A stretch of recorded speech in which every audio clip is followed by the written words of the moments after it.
नातन एक्सवाइज द्वारा प्रस्तुत। आप सुन रहे हो 11 rules for life, secrets to level up. Book की ऑडियो बुक लेखक है चेतन भगत। सबसे पहले हिंदी में ऑडियो बुक सनातन एक्सवाइजी पर। वह बुक दोस्तों आपके लिए लाया हूं हिंदी में। चलो शुरू करते हैं। ऑडियो बुक परिचय। मुझे अभी भी 2014 का वह दिन याद है। मैं मुंबई में बांद्रा, जहां मैं रहता हूं, के आसपास घूम रहा था। मैं ग्लोबस नाम के एक थिएटर से गुजरा, जहां 2 स्टेट्स की स्क्रीनिंग चल रही थी, जो मेरी इसी नाम की किताब पर आधारित फिल्म थी। यह फिल्म हिट रही। 3 इडियट्स और काई पोचे के बाद यह लगातार तीसरी फिल्म थी। देश भर के 5000 थिएटर उस कहानी को प्रदर्शित कर रहे थे, जो एक बार अचानक मेरे दिमाग में आ गई थी।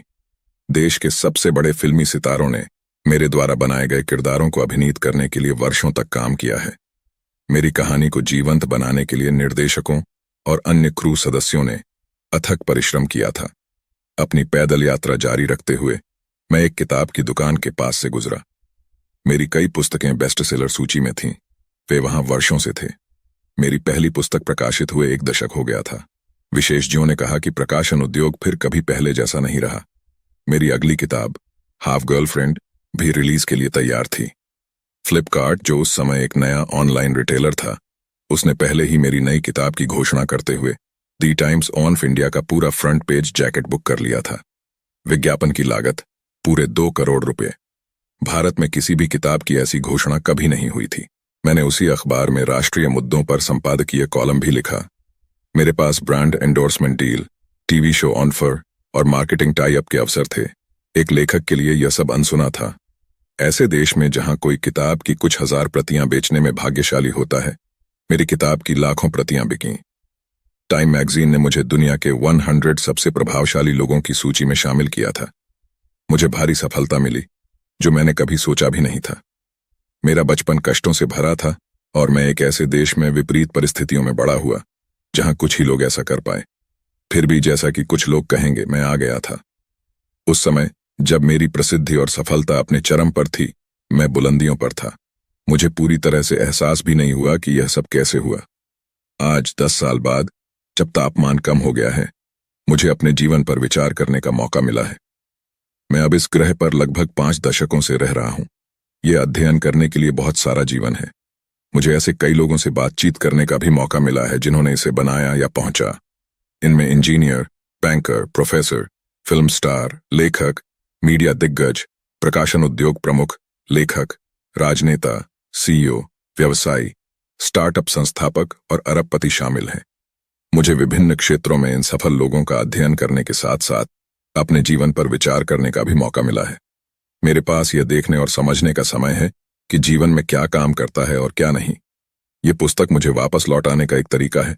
यह सारा ज्ञान, बुद्धिमत्ता और ज्ञान आपके साथ साझा करने का मेरा मौका है। यह सिर्फ एक त्वरित प्रेरक इंस्टाग्राम रील नहीं है जिसे आप स्वाइप करते हैं और भूल जाते हैं। यह उन सभी चीजों का आसवन है जो मैंने अपने जीवन में सीखी है। भारत में अधिकांश लोग अब और नहीं पढ़ते हैं। वे दिन रात अपनी स्क्रीन में खोए रहते हैं और बेतुकी सामग्री देखते रहते हैं। यह तथ्य कि आपने यह पुस्तक पहले ही उठा ली है, आपको उनसे आगे रखता है। मेरा एकमात्र अनुरोध यह होगा कि मैं यहां जो कुछ भी कहता हूं उसे गंभीरता से लें, लेकिन जीवन में बिल्कुल भी गंभीर और चिंतित न रहें। मैं अपने पाठकों की ऐसी कल्पना नहीं कर सकता। यदि आप ऐसा करने दें, तो यह पुस्तक आपके जीवन को बदलने की शक्ति रखती है। इस ज्ञान को लागू करें। इस पुस्तक को पढ़ने के बाद वास्तविक, ठोस कार्रवाई करें, कुछ बदलो। मैं चाहता हूं कि आप बहुत अच्छा करें और बहुत खुश रहें। यही एकमात्र कारण है कि मैंने यह पुस्तक लिखी है। मैंने काफी कुछ हासिल किया है और आगे भी करता रहूंगा, लेकिन आज जो चीज मुझे असली खुशी देती है वह है अपना ज्ञान साझा करना, अपने लेखन कौशल का उपयोग करना और आप तक पहुंचने और आपको आगे बढ़ने में मदद करने के लिए अपनी लोकप्रियता का लाभ उठाना। मैं चाहता हूं कि आप एक अद्भुत जीवन जिएं, खुद का सर्वश्रेष्ठ संस्करण बने और अपनी विशाल सफलता के क्षण तक पहुंचे। मैं चाहता हूं कि आप रुतबे की दृष्टि से समाज के शीर्ष पायदान पर हों। मैं चाहता हूं कि आप पृथ्वी पर सबसे खुश लोगों में से एक बने। यह सब हासिल करना आसान नहीं है, लेकिन यह संभव है। मैंने यह किया है, आप भी कर सकते हैं। आपको बस कुछ चीजें भूलने और कुछ नई सीखने की जरूरत है। आपको यह समझने की आवश्यकता है कि जीवन वह नहीं है जो उन्होंने आपको स्कूल में सिखाया, न ही यह वह है जो आपकी नेक इरादे वाली माँ और पिताजी ने आपको खाने की मेज पर बताया था, दुनिया कोई पोषण देने वाली, गले लगाने वाली, प्यार भरी जगह नहीं है जो आपका साथ देने के लिए इंतजार कर रही हो। नहीं, यही वह दुनिया है जो आपके माता पिता ने आपको बचपन में दी थी। एक वयस्क के रूप में वास्तविक दुनिया कठोर और कठिन है। भारत दुनिया के अन्य स्थानों की तुलना में अधिक प्रतिस्पर्धी है और इसलिए यहां पहुंचना और भी कठिन है। इसके लिए दो चीजों की आवश्यकता होती है। एक, बहुत सारा काम, और दो, जीवन के कुछ रहस्यों का ज्ञान जो आपको स्कूल, कॉलेज या घर में कोई नहीं बताता। चलो एक सौदा करते हैं। यदि तुम ये काम करने को तैयार हो तो मैं तुम्हें ये रहस्य बताऊंगा। कुल मिलाकर 11 हैं। क्या हम एक डील करें? ठंडा, चल दर, जीवन के 11 नियमों में आपका स्वागत है। जोमैटो डिलीवरी लड़का और मैं, मेरा जोमैटो ऑन ऑर्डर 30 मिनट देर से आया। मैंने अपने ऐप पर छोटे बाइक आइकन की जांच की। मेरा डिलीवरी पार्टनर, मेरा ऑन ऑर्डर लाने वाला व्यक्ति, मेरे घर से लगभग 1 किलोमीटर दूर फंस गया था। मेरा पोषण का छोटा कटोरा उसके पास था। मैंने उसे 2 बार फोन किया। उसका फोन व्यस्त था। हे भगवान, मुझे भूख लगी थी। मैंने अपने आप से कहा कि मैं परेशान न हूं। यह केवल राजमा चावल का विलंबित ऑन ऑर्डर है। मुझे बस अपने सोफे पर बैठकर इंतजार करना था। किसी ने मेरा खाना बनाकर पैक कर दिया था। कोई और इसे अपने बैग में रखकर बाइक पर सवार होकर मेरे पास ला रहा था। कुछ 1000 साल पहले अगर मुझे भोजन चाहिए होता तो मुझे जंगल में जाना पड़ता और जंगली जानवरों का बहादुरी से सामना करना पड़ता। अगर मैं भाग्यशाली होता तो मुझे कोई फल मिल जाता या मैं किसी छोटे जानवर का शिकार कर लेता। बांद्रा की सड़कों पर अब कोई फल या शिकार योग्य जानवर नहीं। अब ऐप्स ने मेरी तलाश शुरू कर दी है। मेरे फोन ने मुझे बताया कि मेरा ऑन ऑर्डर कुछ ही मिनटों में मेरे पास पहुंच जाएगा। मुझे बस आराम करना था और इंतजार करना था, और फिर भी मुझे आराम करना कठिन लगा। गर्मा गर्म राजमा चावल की तस्वीरें मेरे दिमाग में तैरती रहीं। मेरा खाना कहाँ है? पहले से ही यहां रहो, मैं मन ही मन चिल्लाया। भूख के कारण आधुनिक तकनीक के प्रति कृतज्ञ महसूस करना या हमारे शिकारी संग्रहकर्ता पूर्वजों से बेहतर स्थिति में होना कठिन हो जाता है। मेरे दरवाजे की घंटी बजी। मैं दरवाजा खोलने के लिए दौड़ा। लगभग 20 साल का एक सांवला रंग का आदमी मेरे सामने खड़ा था। उसने एक खराब फिटिंग वाली लाल टी शर्ट पहनी थी जो उसकी मोटी कमर पर बहुत कसी हुई थी। टी शर्ट पर जोमैटो का लोगो था। उसका चेहरा और बाल पसीने से लथपथ थे। उसने मेरे खाने का पार्सल निकालने के लिए एक बड़ा काला बैग निकाला। वह हाँफ रहा था और अपनी सांसें पकड़ने की कोशिश कर रहा था।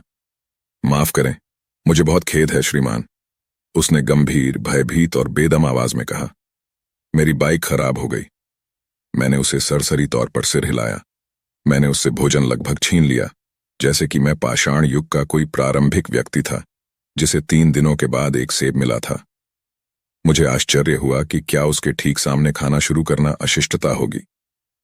कृपया मेरी खराब समीक्षा न करें, उसने अपनी हथेलियां जोड़ते हुए कहा। क्या? नहीं, मैं नहीं करूंगा, मैंने कहा। लेकिन क्या हुआ? आप अपने स्थान पर अटके हुए थे। यह एक बाइक पंचर था, उन्होंने कहा। ओह, फिर तुम आखिर यहां तक कैसे पहुंच गए? मैं बाइक को घसीटकर पेट्रोल पंप तक ले गया, पंचर ठीक किया और फिर चला दी। इसीलिए देरी हो रही है वास्तव में, लेकिन ऐप में आपकी लोकेशन बिल्कुल भी नहीं बदली। मैंने उस पर असमंजस भरी नजर डाली। वह चुप रहा। मैंने तुम्हें 2 बार फोन किया, आपका फोन लगा हुआ था। क्या आप निश्चित हैं कि आपकी बाइक खराब हो गई है? उसने फर्श की ओर देखा, मानो मुझे वास्तविक उत्तर देने में शर्म आ रही हो। वैसे भी, मैंने कहा, मेरे पास खाना है, मैं अच्छा हूं, किसी खराब रेटिंग या समीक्षा की आवश्यकता नहीं है। मैं उसे देखकर मुस्कुराया। धन्यवाद सर। वह स्पष्ट रूप से राहत महसूस कर रहा था। एक बार फिर से क्षमा। तुम्हें थोड़ा पानी चाहिए? मैंने पूछा। उसने सहमति में सिर हिलाया। मैं रसोई में गया और पानी का गिलास लेकर वापस आया। वह खड़ा होकर अपने फोन की ओर देख रहा था। उसके चेहरे से आंसू बह रहे थे। क्या तुम ठीक हो? मैंने उसे गिलास देते हुए कहा। उसने सिर हिलाया, खुद को संभाला और अपना फोन वापस अपनी जेब में रख लिया। उसने पानी का एक घूंट पिया।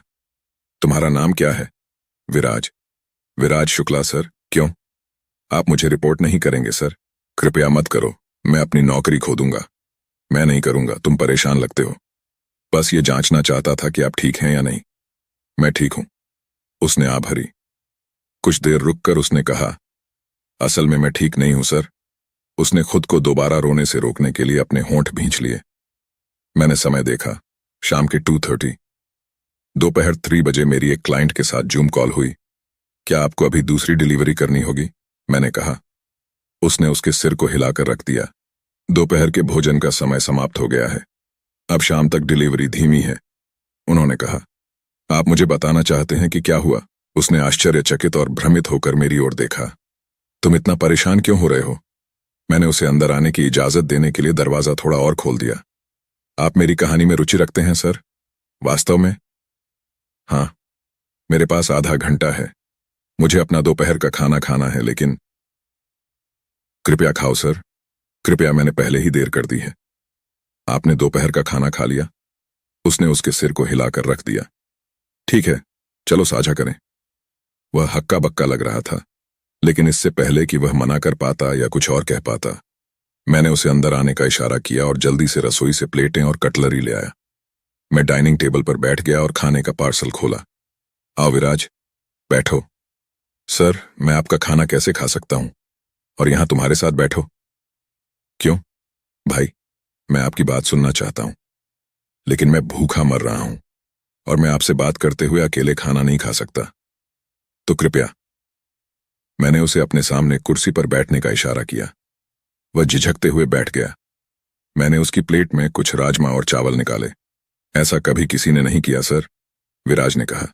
यह ठीक है, संगति करना अच्छा है। धन्यवाद, वह मुस्कुराया। चलो खाते हैं, मैं भूखा हो गया हूं। मैंने अपना भोजन खोद खोद कर खाया और उन चम्मचों का स्वाद लिया जो एक के बाद एक मेरे मुंह में आए। उसके दोबारा बोलने से पहले हमने 1 मिनट तक चुपचाप खाना खाया। मेरी बाइक खराब नहीं हुई सर, मुझे पता है। आप कर? हाँ, आप कॉल पर थे, इसी बात ने तुम्हें इतना परेशान कर दिया है, सही? जी श्रीमान। क्या हुआ? मेरी गर्लफ्रेंड ने मुझसे ब्रेकअप कर लिया। ओह, मैंने कुछ हद तक राहत महसूस करते हुए कहा। कम से कम किसी की मृत्यु तो नहीं हुई थी। वह मेरे जीवन का प्यार थी, मेरे लिए सब कुछ था। ठीक है, मैंने चावल और राजमा, मेरे जीवन का वर्तमान प्यार, एक साथ चम्मच से खाते हुए कहा। अर्पिता और मैं पिछले 8 साल से साथ थे। मैं समझता हूं। आप उसके साथ कॉल पर थे? हाँ, पिछले हफ्ते मैंने उसे 20 बार फोन किया था। उसके बाद आखिरकार उसने फोन उठाया। 20? शायद और 30, 40। इसीलिए यह अभी नहीं तो कभी नहीं था। उसे वापस पाने का मेरा आखिरी मौका। और यह काम नहीं किया। उसने उसके सिर को हिलाकर रख दिया। उसने नीचे अपनी प्लेट की ओर देखा। उसकी आंखें फिर डबडबा गईं। वह सिसकने लगा। एक पूर्ण विकसित, अधिक वजन वाले व्यक्ति को तंग, चमकदार लाल टी शर्ट में रोते हुए देखना अजीब है।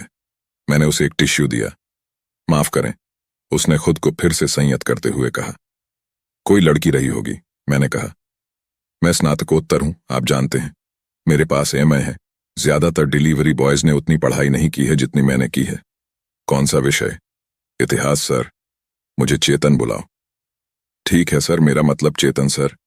तुम्हारी उम्र कितनी है विराज? 29। हम। और आप जीवन में क्या चाहते हैं?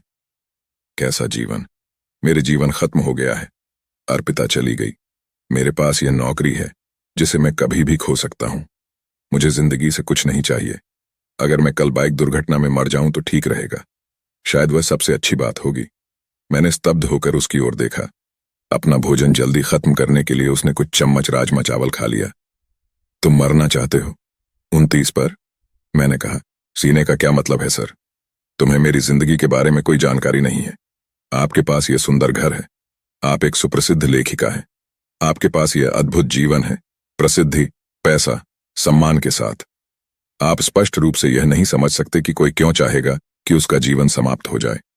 आपका जीवन सुंदर है, मेरा तो भयानक है। तो हाँ, मौत कोई बड़ी क्षति नहीं होगी, यह एक राहत होगी। ऐसी बात मत करो, यह सच है। मैं भारी ट्रैफिक में दिन में 12 घंटे बाइक चलाता हूं। मैं रेस्तरां से सैंडविच और मिल्क शेक लेता हूं और लोगों की नाश्ते की लालसा को पूरा करने के लिए उनके दरवाजे तक ले जाता हूं। मैं बस इतना ही करता हूं। कल मैंने 2 पान पहुंचाने के लिए 40 मिनट की गाड़ी चलाई। क्या आप इस पर विश्वास कर सकते हैं चेतन सर? 2 पान पहुंचाने के लिए व्यस्त समय में 10 किलोमीटर गाड़ी चलाना। ग्राहक ने मेरे सामने ही उन्हें खाया। 5 सेकंड में चला गया। मैंने एक व्यंग्यपूर्ण मुस्कान दी। मैंने सोचा, राजमा चावल के बाद पान अद्भुत होगा। मैंने मानसिक रूप से खुद को डांटा और विराज की बातों पर ध्यान केंद्रित करने की कोशिश की। फिर मुझे फिर से गाड़ी चलानी पड़ी। 1 घंटे बाद दूसरा ऑर्डर लेने के लिए। वह मेरा जीवन है, दिन ब दिन। मेरी पीठ दर्द करती है, मेरा सिर दर्द करता है। आप दूसरी नौकरी क्यों नहीं कर लेते? मैं करूंगा, लेकिन मुझे तुरंत एक नौकरी की जरूरत थी और यही मुझे मिल सका। ठीक है, मेरे पास पैसे नहीं थे, शून्य। यह कुछ पाने का एक तरीका था। तुम्हें पता है डिलीवरी बॉय बनने में कुछ भी गलत नहीं है ना? मैंने कहा। यह जीविकोपार्जन का एक सम्मानजनक तरीका है। हाँ, उसने कहा, लेकिन वह आश्वस्त नहीं लग रहा था। हालांकि सवाल यह है, क्या यह पर्याप्त है आपके लिए? मतलब? विराज शून्य लग रहा था। आपको कितना वेतन मिलता है? निर्भर करता है, औसतन प्रतिमाह 18,000। क्या वो काफी है? नहीं, ये मुंबई है। बस झुग्गी में मेरे किराए के कमरे की कीमत 8,000 रुपये है। फिर भोजन और जीवन यापन के अन्य खर्चे हैं। महीने के अंत में मेरे पास कुछ भी नहीं बचता। आप कहाँ से हैं? यवतमाल। यह केवल महाराष्ट्र में है। मैं जगह जानता हूं। क्या आपके माता पिता वहीं रहते हैं? हाँ, और आपकी गर्लफ्रेंड भी? उसने किया, लेकिन फिर वह मुंबई चली गई एविएशन एकेडमी कोर्स करने के लिए। मुझे लगा कि वह मेरे लिए इस शहर में आई है, लेकिन वह वाक्य के बीच में ही चुप हो गया। क्या पर? लेकिन वह मुंबई में एक और लड़के से मिली और उसने मुझे उसके लिए छोड़ दिया। हमारे 8 साल पुराने रिश्ते को खत्म कर दिया, दूर फेंक दिया। ठीक है, मुझे भी एहसास है कि मेरा करियर बहुत अच्छा नहीं रहा और मैं अच्छे भविष्य का वादा नहीं कर सकता। वह आदमी ऐसा कर सकता है। कौन आदमी? उसका नया प्रेमी। मैंने उसे केवल एक बार उसके इंस्टाग्राम पेज पर देखा है। उसने एक स्टोरी पोस्ट की थी जिसमें वह उसके साथ उसकी कार में बैठी थी। ठीक है, उसके पास एक कार है। हाँ, एक BMW। क्या आपके पास कार है? आप मेरा मजाक क्यों उड़ा रहे हैं सर?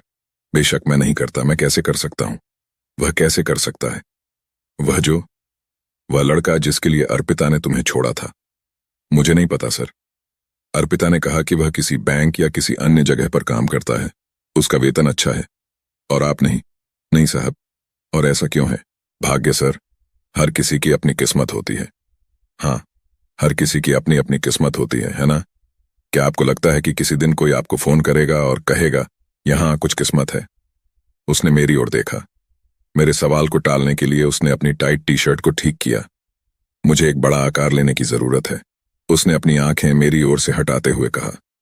मैं मुस्कुराया। हाँ, मुझे पता है तुम क्या सोच रहे हो। मैं मोटा हूं। बोलते हुए विराज ने अपनी गर्दन रगड़ी। मैंने कुछ नहीं कहा। मैंने कहा 86 किलोग्राम। मेरी ऊंचाई 5 फुट 7 इंच है। मैं मोटा हूं, मुझे यह पता है। यह सब पिछले साल हुआ। कोई बात नहीं। क्या अर्पिता का नया लड़का भी उतना ही भारी है? नहीं, वह पतला है। वह वास्तव में फिट है। ऐसा क्यों? किस्मत। मुझे व्यायाम करने या स्वस्थ भोजन पकाने का समय नहीं मिलता सर। दिन के अंत में मुझे जो भी मिलता है, वड़ा पाव, समोसा, मैं खा लेता हूं। मेरे पास कोई विकल्प नहीं। मैं खामोश रहा। तुम्हें पता नहीं मैं अर्पिता से कितना प्यार करता था। वह नया लड़का उससे कभी इतना प्यार नहीं कर सकता। और फिर भी अर्पिता ने देखा, जिसे आप सही भी कहते हैं, उसके साथ बेहतर भविष्य। लड़कियां ऐसी ही होती हैं। हाँ, तो यह किस्मत की गलती है कि आपके पास उच्च वेतन वाली नौकरी नहीं है। इस नौकरी की गलती है कि आप स्वस्थ भोजन नहीं कर सकते हैं। और लड़कियों की सामान्य प्रकृति है कि अब आपका दिल टूट गया है। हूं? वह हैरान लग रहा था। मैंने अपनी घड़ी चेक की। मेरी कॉल 5 मिनट में शुरू होने वाली थी। मुझे जाना होगा, मैंने कहा। वैसे भी आपकी कोई गलती नहीं है, इसलिए कुछ नहीं किया जाना चाहिए। मैं जो कुछ भी कहता हूं वह मायने नहीं रखता। नहीं साहब, कृपया जारी रखें। मुझे लगता है आप कुछ हासिल कर रहे हैं। मुझे इसे सुनना है। मैं ऐसी बातें कहूंगा जिन्हें सुनना आपके लिए कठिन होगा। वे तुम्हें चोट पहुंचाएंगे या तुम्हें ठेस पहुंचाएंगे। फिर आप मुझे अपने जीवन के बारे में बुरा महसूस कराने के लिए दोषी ठहराएंगे, जिसे आप पहले से ही काफी बुरा मानते हैं। क्या दुख, अपमान? नहीं, नहीं, ये ठीक है। कृपया इसे कहें। आज नहीं, मुझे जाना ही होगा, मैंने कहा और खड़ा हो गया। लेकिन चलो ये करते हैं। मैं अपना दैनिक लेखन कोटा पूरा करने के बाद कल फिर दोपहर के भोजन का ऑर्डर दूंगा। करीब 1 बजे वह ऑर्डर उठा लेना। क्या आप ऐसा कर पाएंगे? मैं कर सकता हूं। यदि आप मुझे सही समय बताएं तो मैं इंतजार करूंगा और आपका आदेश स्वीकार करने के लिए तैयार हूं। अच्छा, तुम मेरे लिए खाना ले आओ।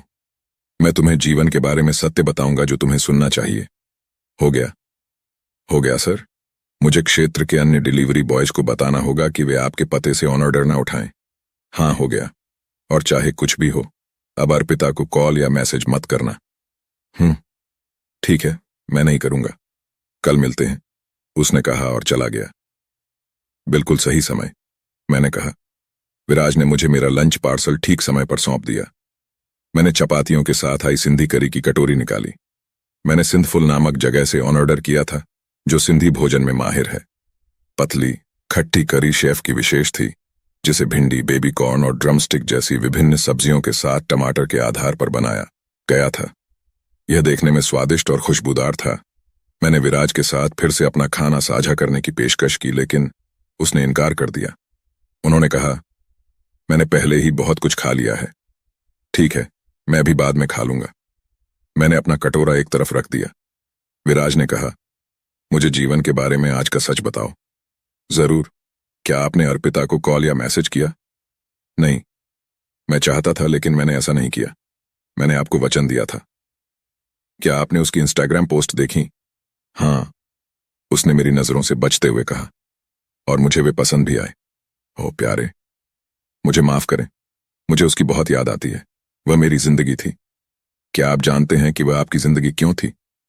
क्योंकि मैं उससे प्यार करता हूं? नहीं, क्योंकि उसके अलावा तुम्हारा कोई जीवन नहीं है। जरूर आप जीवित हैं, लेकिन उसके अलावा आपके जीवन में कुछ भी अच्छा नहीं था। तो उसकी हानि चुभती है, बहुत। आप ऐसा कैसे कह सकते हैं सर? आप असहमत हैं? मुझे नहीं पता सर, बस दर्द होता है। मुझे नहीं पता कि मेरा जीवन इस तरह कैसे बन गया। मैंने सब कुछ ठीक किया, मैंने कोशिश की, कम से कम। तुमने कौन से सही काम किए? मेरे माता पिता ने मुझे जो करने को कहा उसका पालन किया। उन्होंने मुझे कड़ी मेहनत करने के लिए प्रोत्साहित किया। एक दयालु व्यक्ति बने, अन्य का आदर करें, लोगों की देखभाल करें। मूलतः उन्होंने कहा, एक अच्छे इंसान बनो और तुम्हारे साथ अच्छी चीजें होंगी। और यही मैंने करने की कोशिश की, और यह काम नहीं किया। मेरे जीवन को देखो। मेरे पास बैंक में पैसे नहीं हैं, बल्कि मेरे दोस्तों पर मेरे 40,000 रुपये बकाया हैं। मेरी कोई गर्लफ्रेंड नहीं है, कोई भविष्य नहीं है। आप केवल 29 वर्ष के हैं। आप कैसे कह सकते हैं कि आपका कोई भविष्य नहीं है? मुझे मूर्ख मत बनाओ चेतन सर। मैं जानता हूं मैं नहीं जानता। मैं एक डिलीवरी बॉय हूं। मेरी उम्र के लोग सॉफ्टवेयर प्रोग्रामर, वकील, सीए और डॉक्टर हैं। मैं वैसा कभी नहीं बनूंगा। अब यही मेरी किस्मत है। किस्मत? हाँ, आप इस पर विश्वास नहीं करते, लेकिन हाँ, यह भाग्य है। मैंने स्कूल में अन्य सभी छात्रों की तरह पढ़ाई की। किसी तरह 10वीं कक्षा में मेरा ध्यान भटक गया और कम अंक आए। आर्ट्स लिया, फिर हिस्ट्री में ग्रेजुएशन किया। लोगों ने मुझसे कहा कि ग्रेजुएशन पर्याप्त नहीं है। मैंने अपना मास्टर्स किया। फिर मैं कॉलेज से बाहर आ गया और मेरे पास कोई नौकरी नहीं थी। डिलीवरी बॉय बनने से पहले पूरे 1 साल तक खोजा। ठीक है, चलो आज उस बारे में बात करते हैं। क्या यह सही काम कर रहा है? और किस्मत, इसके बारे में क्या है? यह सब बकवास है, जिस तरह से आप सोचते हैं, बल्कि जिस तरह से आपको और लाखों अन्य युवा भारतीयों को सोचने पर मजबूर किया गया है। मैं कैसे सोचूं? आप मत सोचिए। आप केवल सोचने के लिए बने हैं। किसके द्वारा? समाज में आपसे ऊपर के लोगों द्वारा। कौन चाहता है कि आप उनकी सेवा करें? मैं अपने बारे में सोच सकता हूं। नहीं, आप नहीं कर सकते। आपका मस्तिष्क शांत हो गया है, सम्मोहित हो गया है। सिर्फ तुम नहीं, आपको लाखों लोग पसंद करते हैं। निम्न वर्ग, मजदूर, ड्रोन। क्या? मैं तुम्हें विस्तार से बताऊंगा। दिन के पाठ के लिए तैयार हैं? हाँ। अच्छा, हमारी अगली कुछ बैठकों के दौरान मैं आपको अपने जीवन के गुप्त नियम बताऊंगा। गुप्त नियम? जीवन के क्या गुप्त नियम हैं? हाँ, लेकिन उससे पहले यह जानना जरूरी है कि दुनिया वास्तव में कैसे काम करती है। अर्थ? क्या उन्होंने आपको कभी स्कूल या कॉलेज में सिखाया कि दुनिया वास्तव में कैसे काम करती है? नहीं, मेरा मतलब है, मुझे ऐसा नहीं लगता। बिल्कुल, क्योंकि वे नहीं चाहते थे कि आपको पता चले। लेकिन अब आपके लिए यह पता लगाने का समय आ गया है। पूर्व नियम, वार्म अप। दुनिया वास्तव में कैसे काम करती है। कोई तुम्हारी मदद के लिए नहीं आएगा, कोई तुम्हें बचाने नहीं आ रहा। David Goggins. एक बच्चे के रूप में हम सबसे पहले जो दुनिया देखते हैं वह हमारा घर है। जब हम छोटे होते हैं तो हमारा घर पूरा ब्रह्मांड होता है। हमारे निकटतम परिवार में क्या होता है, उसके आधार पर हम लोग कैसे हैं और कैसे व्यवहार करते हैं, इस पर अपने विचार बनाते हैं। हालांकि हमें यह एहसास नहीं है कि बच्चों के रूप में हमें दुनिया में मौजूद चीजों की तुलना में अतिरिक्त स्तर का ध्यान और देखभाल मिलती है। जब आप भूखे होते थे तो आपको सिर्फ रोना होता था। तुम्हारी माँ तुम्हारे लिए खाना लेकर आई। वह आपको खाना खिलाएगी, आपकी सफाई करेगी और आपका दोपहर का भोजन खत्म करने के लिए आपको चुंबन और आलिंगन देगी। जब आपने चलना या बात करना सीख लिया तो घर पर सभी लोग उत्साहित हो गए और आपकी जय जयकार करने लगे। आपको प्यार और समर्थन महसूस हुआ। इस सब ने आपको विश्वास दिलाया कि बाहर की दुनिया एक ही है। जब आपने स्कूल जाना शुरू किया तो आपके शुरुआती वर्ष भी उसी प्यार और समर्थन के बारे में थे। सीखने के लिए संख्याएं और नर्सरी कविताएं थीं, खेलने के लिए मजेदार खेल थे और शायद ही कोई दबाव था। आपने सभा में गाया और आपके शिक्षकों ने आपको कक्षा में कहानियां सुनाई। उन्होंने आपको अच्छे, ईमानदार, निष्पक्ष और दयालु होने के नैतिक मूल्य भी सिखाए। जैसे जैसे आप बड़े होते गए, आपने और भी नई चीजें सीखीं। आपको सिखाया गया था कि जो लोग कड़ी मेहनत करते हैं उन्हें जीवन में पुरस्कार मिलता है। आपने समानता और न्याय के बारे में सीखा, या फिर इस धरती पर जन्म लेने वाले हर व्यक्ति को समान अधिकार और अवसर कैसे मिलने चाहिए। जैसे जैसे स्कूल आगे बढ़ता गया, पढ़ाई कठिन होती गई। हालांकि जब आपने अच्छा प्रदर्शन किया तो सभी ने आपकी प्रशंसा की। यदि आपने कक्षा में टॉप किया या खेल दिवस पर दौड़ जीती तो आपको पदक मिला। इसलिए आपने योग्यता तंत्र की अवधारणा सीखी। आप अच्छा करेंगे, लोग आपकी सराहना करेंगे, आपका समर्थन करेंगे और आपको पुरस्कार देंगे। कोई भी तुम्हें पाने के लिए बाहर नहीं है। दुनिया बस यही चाहती है कि आप प्रगति करें और आगे बढ़ें। क्षमा करें, लेकिन ये सब सच नहीं है। निश्चित रूप से लोग चाहते हैं कि ये सभी अच्छे मूल्य अस्तित्व में रहें। कई लोग तो यह भी मानते हैं कि उनका अस्तित्व है। वे दुनिया को नीचे प्रदर्शनी आय की तरह देखते हैं। यह दुनिया को ऊपर से देखने जैसा है। यह सपाट दिखाई देता है। लोग हैं और वे सभी समानता, निष्पक्षता और न्याय के साथ समाज में मौजूद हैं। इसलिए कड़ी मेहनत करें, अच्छे अंक प्राप्त करें और आपको पुरस्कृत, प्यार और समर्थन मिलेगा। प्रदर्शनी आय, समतल, सब कुछ बराबर है। लोग अच्छे और निष्पक्ष हैं। दुनिया का शीर्ष दृश्य। हालांकि चीजें वास्तव में कैसी हैं, इसकी तुलना में यह दुनिया का एक विकृत, गलत दृष्टिकोण है। वास्तविकता यह है कि जब समाज को व्यवस्थित करने की बात आती है तो दुनिया सपाट नहीं है। सपाट शीर्ष दृश्य के बजाय दुनिया को समग्र परिप्रेक्ष्य से देखना और यह महसूस करना बेहतर है कि यह एक तीड़ी पर्वत की तरह है। पृथ्वी का सब कुछ निष्पक्ष और समान फ्लैट व्यू मॉडल कुछ बड़े वर्ग और पदानुक्रम को नजरअंदाज करता है। संसार कई स्तरों से बना एक पर्वत है। स्पष्टता के लिए मैं उन्हें 3 मुख्य स्तरों में सरलीकृत करूंगा। कल्पना कीजिए कि दुनिया एक त्रिस्तरीय पर्वत, एक शादी के केक की तरह है। इसे प्रदर्शनी 2 में दर्शाया गया है। प्रदर्शनी 2 विश्व का त्रिवर्गीय मॉडल। प्रदर्शनी 2 को ध्यान से देखें। इस तरह से दुनिया व्यवस्थित है, लेकिन कोई भी आपको यह नहीं बताता है। दुनिया अपने लोगों को वर्गों के पदानुक्रम में वर्गीकृत करती है। आइए उनमें से प्रत्येक के बारे में कुछ विस्तार से बात करें। कक्षा आय, अभिजात वर्ग शीर्ष पर अभिजात वर्ग या वर्ग आय है। अमीर, शक्तिशाली और प्रसिद्ध, या तीनों का संयोजन। ये उद्योगपति, उद्यमी, राजनेता, मीडिया मुगल, फिल्म निर्माता, फिल्म निर्देशक, फिल्म सितारे, खिलाड़ी, फंड मैनेजर, निवेशक, सीईओ, सीएफओ और अपने क्षेत्र में शीर्ष पर मौजूद लोग हैं। वे लोगों की संख्या के मामले में सबसे छोटा वर्ग हैं, जिन्हें आमतौर पर लोकप्रिय मीडिया में 1% कहा जाता है, जिसका अर्थ है कि वे दुनिया की आबादी का केवल 1% हैं। मेरे पास सटीक प्रतिशत नहीं है और यह 1% केवल एक शिक्षित अनुमान है। हालांकि वे सबसे अधिक प्रभाव रखते हैं और इस दुनिया में होने वाली लगभग हर चीज को नियंत्रित करते हैं। मैं कोई षड्यंत्र सिद्धांतवादी नहीं हूं। मैं यह नहीं कह रहा हूं कि 1% अभिजात वर्ग एक दूसरे से बात करते हैं और बाकी दुनिया पर कब्जा करने की योजना बनाते हैं। यह सच नहीं है। दुनिया की 8 अरब आबादी का ये 1% यानी 8 करोड़ अब भी एक बड़ी संख्या है। ये 80 मिलियन लोग बाकियों से जुड़े नहीं हो सकते या उनके खिलाफ साजिश नहीं कर सकते। हालांकि ये 1% लोग सामूहिक रूप से दुनिया के अधिकांश संसाधनों, धन और शक्ति को नियंत्रित करते हैं।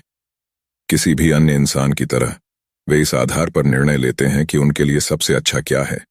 इसलिए वे हमेशा अपनी सेवा के लिए दुनिया की हर चीज का उपयोग करते हैं। जरूर वे अच्छा दिखना और अच्छा दिखना चाहते हैं। उनमें से कुछ दुनिया की मदद करने या समानता की बात करते हैं, लेकिन वे स्पष्ट रूप से समाज में अपने असमान स्थान से काफी खुश हैं, जो कि शीर्ष 1% में है। जब लोगों को अनुचित लाभ मिलता है तो उन्हें असमानता अन्यायपूर्ण नहीं लगती। मैं इन लोगों को जज नहीं कर रहा हूं। कुछ लोग कहेंगे, और ठीक ही है, कि मैं भी अब इसी वर्ग का हूं। हालांकि एक समय मैं भी आप में से एक था। मैं चाहता हूं कि आप भी यहां आएं। इस पुस्तक को लिखने का मेरा उद्देश्य आपको इस विशिष्ट 1% वर्ग में शामिल होने में मदद करना है। यदि आप पहले से ही वहां नहीं हैं, तो यह नरक के समान कठिन है, लेकिन यह असंभव नहीं है। यह कठिन है क्योंकि प्रवेश अवरोधकों के रूप में कार्य करने वाले भारी लोहे के द्वार नीचे वालों को पहाड़ की चोटी तक पहुंचने से रोकते हैं। अभिजात वर्ग को न केवल इन लौह द्वारों द्वारा संरक्षित किया जाता है, बल्कि एक अन्य वर्ग द्वारा भी संरक्षित किया जाता है जो अभिजात वर्ग की रक्षा और सुरक्षा करता है। इसे मैं द्वितीय श्रेणी संरक्षक कहता हूं। वर्ग 2, विशिष्ट सर्वर, रक्षक और दास चिकित्सक। वर्ग 2 या दूसरे वर्ग के लोग वे हैं जो अभिजात वर्ग की सेवा, सुरक्षा और काम करते हैं। वे कुल जनसंख्या का लगभग 9% हैं। फिर से, मेरे पास सटीक प्रतिशत नहीं है, इसलिए यह सिर्फ मेरा मोटा अनुमान है। वर्ग 2 अभी भी अल्पसंख्यक है, लेकिन कुलीन 1% लोगों की तुलना में बहुत बड़ा है। द्वितीय श्रेणी के अभिजात वर्ग के संरक्षक सफेद पोश वर्ग, वकील, डॉक्टर, इंजीनियर, बैंकर, अकाउंटेंट, कुछ उच्च श्रेणी के सरकारी कर्मचारी, बिक्री प्रबंधक, बहुराष्ट्रीय कंपनियों में काम करने वाले अधिकारी और समान स्तर के पेशे हैं। वे उच्च मध्यम वर्ग हैं जो यदि अत्यधिक बचत करें तो प्रथम श्रेणी स्तर के अमीर भी बन सकते हैं। वे फ्रांसीसी क्रांति के बुर्जुआ हैं।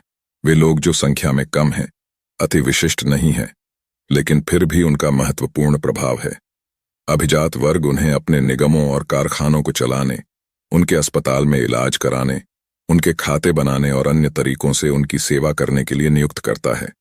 संभ्रांत रक्षक एक अन्य आवश्यक कार्य भी करते हैं। वे अपने से नीचे के वर्ग या तृतीय श्रेणी श्रमिकों, ड्रोनों और दासों का प्रबंधन करते हैं। वर्ग 13 की जनसंख्या इस दुनिया में सबसे बड़ी है और आसानी से इससे ऊपर के अन्य 2 वर्गों से अधिक है। यदि इस वर्ग को अच्छी तरह से प्रबंधित नहीं किया गया तो यह दुनिया को हिला सकता है। यह अभिजात वर्ग से नियंत्रण वापस ले सकता है।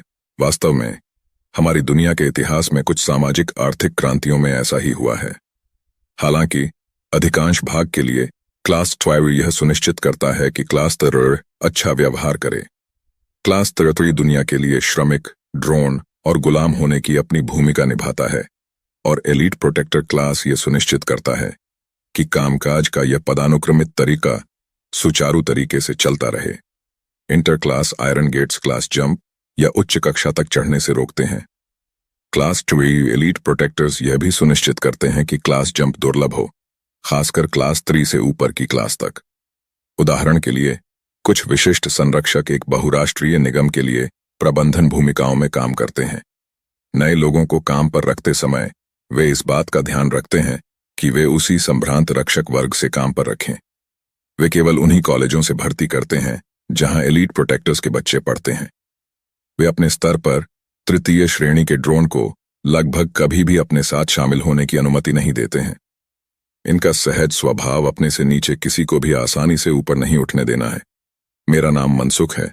आपके लिए लाए हैं शानदार इस ऑडियो बुक सुनने वालों के लिए ऑन फॉर। आप सही तरीके से मेडिटेशन ध्यान करना चाहते हैं। आपको मेडिटेशन ध्यान के पावर को सीखना चाहते हैं।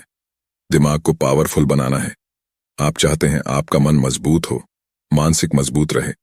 विद्यार्थी से लेकर कोई भी उम्र के लोगों के लिए है।